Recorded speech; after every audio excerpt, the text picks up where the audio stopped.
In this episode of Film Stock Reviews, I'm reviewing the 2000 metafiction film Shadow of the Vampire. Shadow of the Vampire stars John Malkovich as F.W. Murnau and Willem Dafoe as Max Schreck. Now, this movie is a fictionalized account of the making of the 1922 classic German expressionistic film Nosferatu, and during which the film crew of this movie find out that their lead actor, Max Schreck, is very different and turning into his character, so to speak.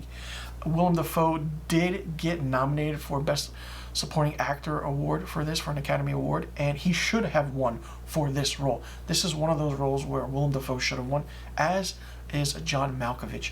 Now, this movie from start to finish is very, very different because it's just a telling of the story of what happened behind the making of Nosferatu.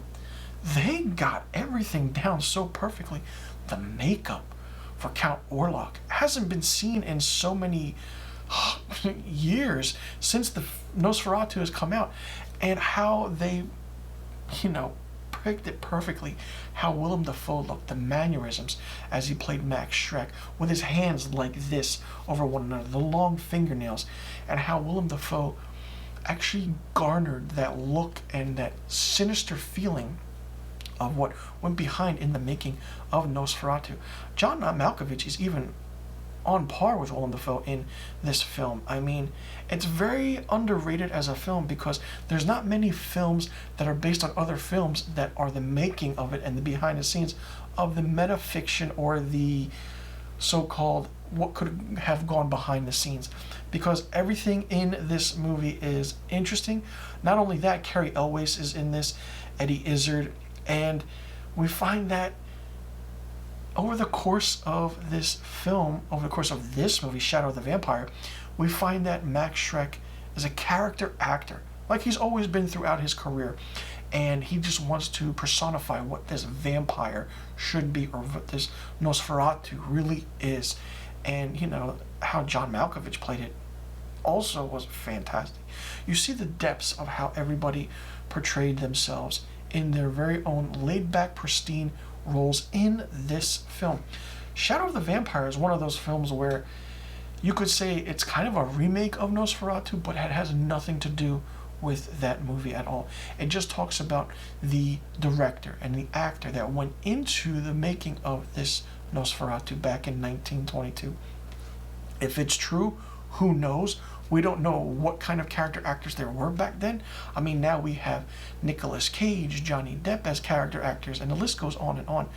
I mean, actors get into these roles so much that you don't know if they're actually becoming their characters, but it's really interesting and sometimes scary. And the mentality and the physical aspect that these actors go through with this is really, really interesting.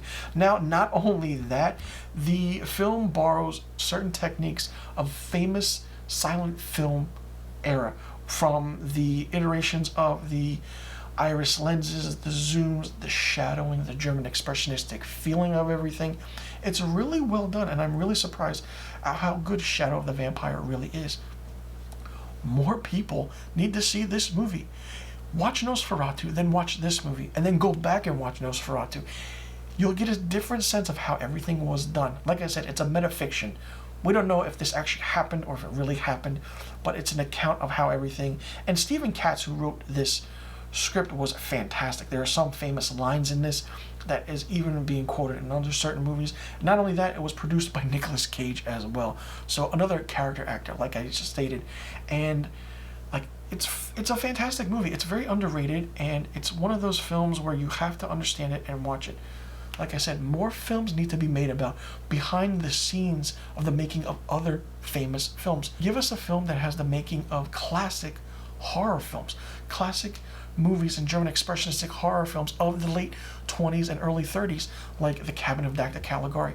Or give us something from the London After Midnight, which is a lost film, which I did mention in my Nosferatu movie review. And, I did my 100th anniversary review on Nosferatu, and I had to do Shadow of the Vampire because I cannot do that, Nosferatu, and not do this one. It's perfect, it's cohesive, it matches, but it's so well done that both of these movies are really well into their own category. Now, Shadow of the Vampire is a movie that you need to see to believe, and I really do admit that Willem Dafoe should have won the Best Acting Supporting Actor award for this role. He should be an Oscar winner by now, and this is the movie he should have won it for. He's probably on one of my lists where he should have won an Oscar by now in his career, but he hasn't. This is the movie that should have been it.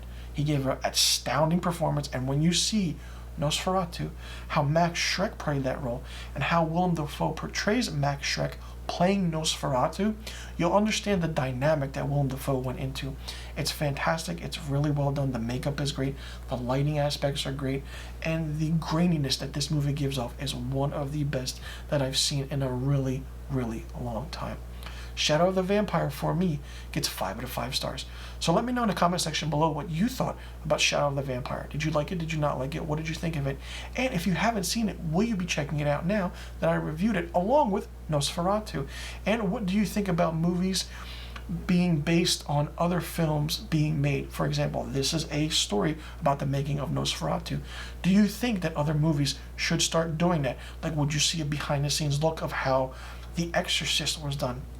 Or how certain famous cinematic movies were done, like Dracula or The Cabinet of Dr. Caligari? And let me know in the comment section below about the questions I just asked, and I'll see you guys in the next review video.